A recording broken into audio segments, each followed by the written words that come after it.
দেখুন, প্রথম কথা হচ্ছে তাকে সঠিক তথ্য জমা করতে হবে। যদি কোনো অসুবিধা হয় আমাদের সাংসদ বিধায়ক যারা এখানে আছেন তাদের সাথে যোগাযোগ করার জন্য আমরা বলেছি।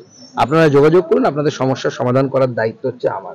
অনেকেই সোশ্যাল মিডিয়ার ভিডিও দেখে ভয় পাচ্ছে। সোশ্যাল মিডিয়ার ভিডিও দেখে ভয় পাবেন না। এই ভিডিওগুলো তৃণমূলের তৈরি করা। কারো নাম বাদ যাবে না। বাংলাদেশ থেকে যদি কোনো মুসলিম আসে তার নাম বাদ যাবে, তাকে বাংলাদেশে ফেরত যেতে হবে। কোনো হিন্দু, সে ভারতবাসী হোক বা বাংলাদেশ থেকে আসা হোক, স্পষ্ট বলে দিচ্ছি। এই ছেলেটি হিন্দু ছেলে, আমি সেটাই বলছি, চিন্তার কোনো কারণ নেই। তো বাংলাদেশ থেকেও যদি 14 সালের মধ্যে 31শে ডিসেম্বরের মধ্যে যদি আসে, তাকে আমরা সিএ এর মাধ্যমে নাগরিকত্ব দেব। বিজেপি তো কালিদাস নয়। বিজেপিকে ভোট দেয় কারা? বিজেপিকে ভোট দেয় যারা মাথায় টিপ পরে, গলায় কাঠের মালা পরে, তারা বিজেপিকে ভোট দেয়। বিজেপি কি কালিদাস যে নিজে গাছে বসে আছে সেই গাছটাই কাটবে? একজন হিন্দুর ভোট কাটা গেলে তো বিজেপির ভোট কাটা যাবে। অতএব চিন্তার কোনো কারণ নেই। দেখুন, নাচতে না জানলে উঠোন বাঁকা। তো উনি যেখানে জিতে যান সেখানে কি হয়? এর আগে তো অনেক রাজ্যের নির্বাচনে কংগ্রেস জিতলো।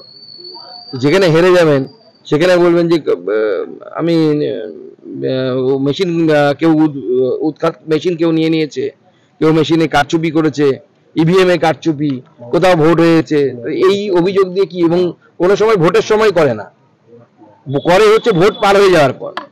পশ্চিমবঙ্গে যেমন ভোট লুট হয়, আমরা ভোটের সময় বলে দিই যে অমুক জায়গায় লুট হয়েছে, তমুক জায়গায় মারামারি হয়েছে, তমুক জায়গায় সিসিটিভি বন্ধ করা ছিল।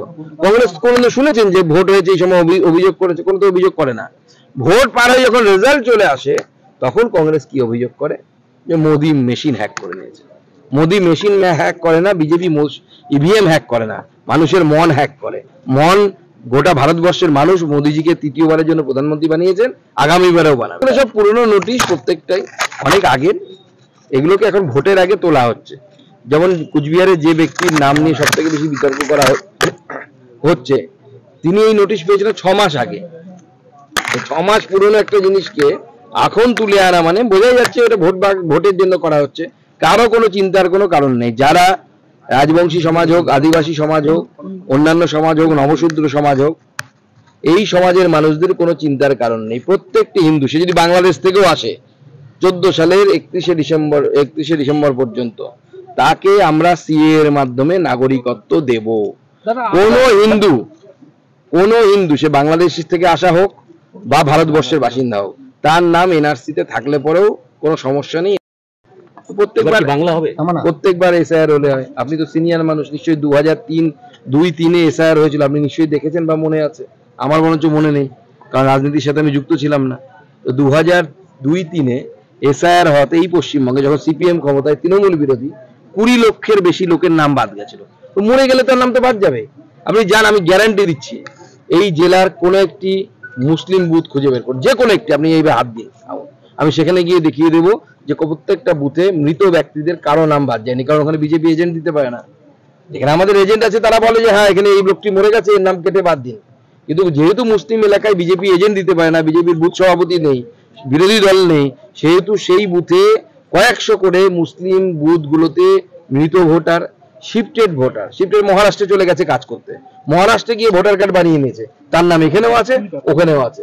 ও মহারাষ্ট্রে ভোট দিচ্ছে আর এখানে তার হয়ে তৃণমূল কংগ্রেস ভোট দিয়ে দিচ্ছে। এমনকি আপনার শুনলে অবাক হবেন, শ্রমিক ভট্টাচার্য আমাদের রাজ্য সভাপতি, তার বাবা মার ভোট পড়েছে গত বিধানসভা গত আমাদের কর্পোরেশন ভোটে। গত কর্পোরেশন ভোটে 22 সালে সম্ভবত হলো, 22-23-এ, সেই সময় শ্রমিক ভট্টাচার্যের বাবা মার ভোট পড়ে গেছে। ভাবতে পারেন? আমরা তো এটাই বলছি যে মৃত ভোটারদের নাম বাদ দিতে হয়, দিতে হবে। এবং না হলে ভোটার লিস্ট, সত্যিকারের ভোটার লিস্ট হবে না, বুথে ভূত ঢুকে বসে থাকবে। এদের আমি শুধু একটাই আবেদন জানাবো, আপনারা নিরপেক্ষভাবে কাজ করুন, কোনো হুমকিতে ভয় পাবেন না।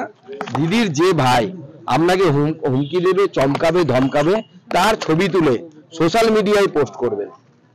তার বাড়ি যেখানেই হোক, বাড়ি থেকে তো বেরোবে, তারপর বিজেপি তার ট্রিটমেন্ট করবে। ট্রেনিং নিয়ে আসার পর জলপাইগুড়িতে ঘটনা ঘটেছে, তাকে আপাতত লিস্ট থেকে বাতিল, প্রশাসনের চিঠি দিয়েছে ইতিমধ্যে ঘটনা। না, সে মুখ্যমন্ত্রী চেষ্টা করছেন যে দিল্লিতে যারা গেছিল তাদের নাম বাতিল করার জন্য। সে তো দেখুন, কয়লা যতই ধোবেন আপনি, কালো ছাড়া তো সাদা তো কোনো হবে না। আপনি সে নির্মা ডিটারজেন্ট দিয়ে ধোন আর সার্ফ